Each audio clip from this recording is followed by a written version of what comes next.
चला तर मंडळी, आज आपण खूपच सॉफ्ट आणि स्पंजी असा ढोकळा तयार करूया। त्यासाठी 2 वाटी रेशनचे तांदूळ घेतले, स्वच्छ करून घेतलेले।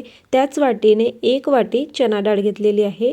याला 2 ते 3 पाण्याने स्वच्छ असं वॉश करून घ्यायचं। सर्वात आधी रेशनच्या तांदळाला खूप जास्त धूळ लागलेली असते, तर ती सर्व निघून जाईल। आणि 2 ते 3 पाण्याने वॉश करून झाल्यानंतर याला रात्रभर पाण्यामध्ये भिजत ठेवायचं आहे। आता सकाळी पाहू शकता खूप छान डाळ आणि तांदूळ फुलल्या गेलेले आहेत। आता हाच पाणी वापरून थोडं थोडं बॅटर आपल्याला तयार करून घ्यायचं। एकदम फाईन असं बॅटर तयार करायचं आहे। पाहू शकता अशा पद्धतीने। आता सर्व तयार झालेले बॅटर एका भांड्यामध्ये काढून घ्यायचं आहे आणि या बॅटरला खूप छान असं एकाच डायरेक्शनमध्ये फेटून घ्यायचं आहे। म्हणजेच आपला ढोकळा जो आहे तो खूप छान हलका तयार होतो। आणि याला सुद्धा फर्मेंट करण्यासाठी ठेवायचं 7 ते 8 तासांसाठी। पाहू शकता खूप छान फुललेलं आहे बॅटर। आता याला सुद्धा एकाच डायरेक्शनमध्ये मस्त असं फेटून घ्यायचं आहे व्यवस्थित।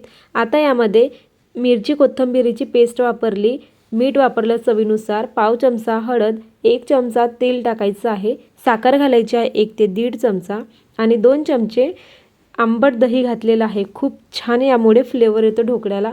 व्यवस्थित मिक्स करून घ्यायचं, एकाच डायरेक्शनमध्ये फेटून घ्यायचं आहे। खूप छान हलका ढोकळा तयार होतो।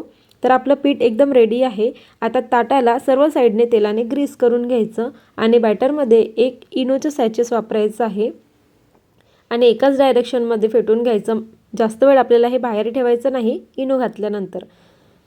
आता इथे एका साइडला पाणी उकळायला ठेवलेलं आहे। पाणी छान उकळलं गेलेलं आहे। आता यामध्ये सर्व ताट टाकायचं आणि सर्व बॅटर यामध्ये ओतून घ्यायचं अशा पद्धतीने। आता यावरती झाकण लावून 25 ते 30 मिनिटांसाठी वाफवून घ्यायचं। 30 मिनिटे झालेली आहेत, बघूया। छान ढोकळा तयार झाला, हाताला अजिबात चिकटत नाही किंवा सुरीला सुद्धा चिकटलेला नाही। आता याला थंड होण्यासाठी एका साइडला ठेवायचं। तडका तयार करण्यासाठी एका पॅनमध्ये तेल घेतलं, तेलावरती मोहरी तडतडू द्यायची आहे।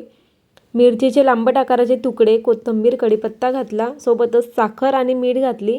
थोडासा लिंबाचा रस वापरायचा आहे आणि 1 कप पाणी वापरून याला छान उकळ काढून घ्यायची आहे व्हिडिओत दाखवल्याप्रमाणे। आणि तडका थोडं थंड होण्याची वाट बघायची। थंड झाल्यानंतरच आपण ढोकळ्यावरती सर्व टाकून घेऊया। ढोकळा छान असा थंड झालेला आहे। याला आता आपण चौकोनी आकारामध्ये मस्त असा कट करून घ्यायचा। तर पाहू शकता छान असा ढोकळा मी तयार करून घेतला। आता एक पीस दाखवते।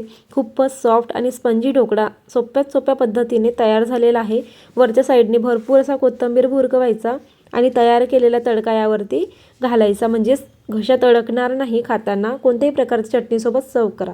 व्हिडिओ आवडल्यास लाईक, शेअर, सबस्क्राईब। थँक्यू।